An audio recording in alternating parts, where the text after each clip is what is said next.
இந்த எஸ்ஐஆரை கொண்டு வந்த இந்த மோடி, இந்த முட்டா பையன் மோடி இருக்காங்க, இவனெல்லாம் இன்னைக்கு ஆட்சிக்கு வர்றதுக்கு அந்த காங்கிரஸ்காரர்கள், அந்த ஜனநாயக சோசியலிசம், அந்த கம்யூனிஸ்டுகள் அன்றைக்கு போராடி பெற்ற சுதந்திரம் தான் இந்த நிலைப்பாடு. அந்த காங்கிரஸ் ஆட்சியில் 69க்கு முன்னாடி ஒருங்கிணைந்து நடந்தது. அதுக்கப்புறம் அதுக்குள்ள பிரிவினை வந்தது. அதுதான் இதுக்கு பேராபத்து வந்தது.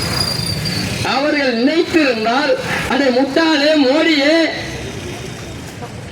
நீ இன்னைக்கு வந்திருக்க முடியுமா?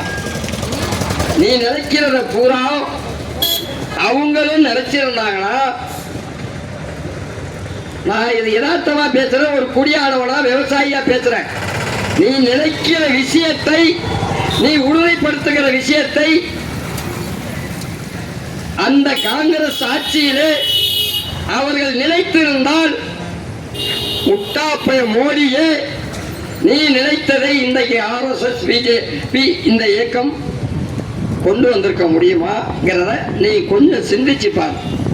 அவங்க இந்த நாட்டில் சுதந்திரத்துக்கு பெற்றது நீ இந்துக்கள் மட்டுமா போட்ட? நான் இந்துடா, நான் பட்டையை போட்டுக்கிட்டோம், குங்கும போட்டோட தான் நிற்கிறேன். நீ முட்டாள் தரமா சொல்லிக்கிட்டு விரை பிடிச்சி போய் அடைகிறான்.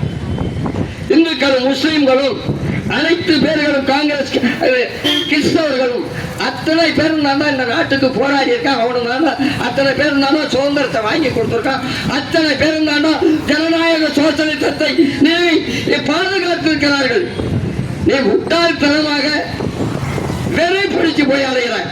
உலக சரித்திரத்தில் நீ எப்ப பார்த்தாலும் ஒரே நாடு ஒரே இது. இங்க தண்ணி பறி போயிட்டு இருக்கு. ஏன்னா இங்க தண்ணிய ஏற்கனவே 465 TMC தண்ணியை பயன்படுத்தி இருந்தோம். காவிரியில் 12 மாவட்ட டெல்டா மாவட்டங்கள் காவிரி பாசனம், 22 மாவட்டங்களுக்கு குடிநீர் ஆதாரம். அது பறி போயிட்டு இருக்கு. எந்த கட்சிக்கார பயிலாச்சும் இதை தொடர்றீங்களா?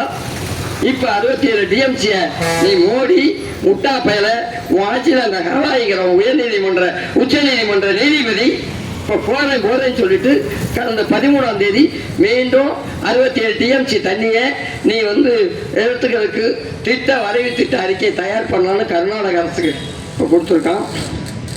ஏற்கனவே காவிரி ஜல்சக்தி அந்த ஆணையம் ஏற்கனவே 2018 அனுமதி கொடுத்துருக்கு. அதை எதிர்த்து தமிழ்நாடு அரசு வழக்கு கொடுத்துருக்கு. அந்த வழக்கை நீ இவ்வளவு நாள் விசாரிக்காமையே வச்சிருந்துட்டு நீ வீட்டுக்கு போறேங்கிற நேரத்தில் இப்போ 23ஆம் தேதியோட நீ பயிர் போய் போற அதை தொட்டு வச்சு இவ்வளவு பெரிய பாதிப்பை உண்டாக்கியிருக்க. இதெல்லாம் இந்த முட்டா பைய மோடியிலிருந்து நம்மளுடைய முதல்வரிலிருந்து கவனத்தில் இருக்கிறாமா? இன்னொன்று எஸ்ஐஆர்னு இதையே எல்லாம் பேசியிருந்தா 2026 தேர்தல் மட்டும்தான் நமக்கு வழியா. குடிக்க தண்ணி இருக்கண்ண காலையில் எழுந்திரிச்சா எல்லாரும் முதல்ல பாத்ரூமுக்கு போயிட்டு தானே அப்புறம் குளிச்சுட்டு தானே அழகாக இப்போ ஆடையை மாட்டிக்கிட்டு வர்றோம். கடவுள் வணக்கம் செஞ்சுக்கிட்டு இதுக்கு மிகப்பெரிய பேராபத்து இருக்கு. ஒரு கட்சிக்காரனும் தமிழ்நாட்டில் இந்த பேராபத்தை பத்தி கவலைப்படாம இருக்கான். நான் ஏன் இதை இங்க பேசுறேன்னு அழுத்தமா இங்க இருக்க ஜனநாயக இந்த ஓட்டை பத்தி இப்ப பேசியிருந்தாங்க. நீங்க இங்க மைக்கில் பேசியதான் பிரயோஜனம் இல்லை. நான் தயவு செய்து சொன்னேன், கட்சிக்காரன் எதிரி மாதிரி ஒருத்தன் போட்டி போட்டுக்கிட்டே பேசிட்டு இருப்பான்.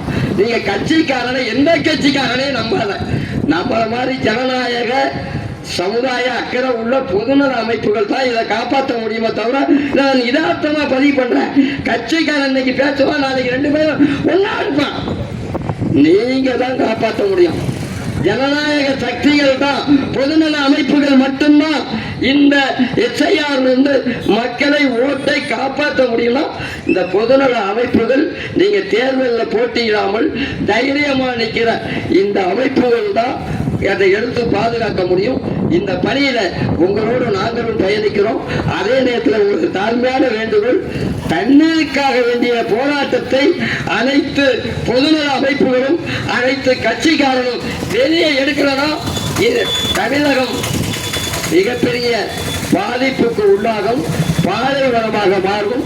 குடிக்க தண்ணி இல்லாமல் மேலும் முட்டை, பால், காய்கறி, அரிசி, பருப்பு அத்தனையும் இழந்து போயிருங்கிறத ஆணித்தரமா பதிவு செய்து இதை மக்கள் போராட்டமாக காவிரி பிரச்சனையை மாற்ற வேண்டும் என்கின்ற தாழ்மையான கருத்தை பதிவு செய்து விடைபெறுகின்றேன். நன்றி, வணக்கம், ஜெய் ஹிந்த்.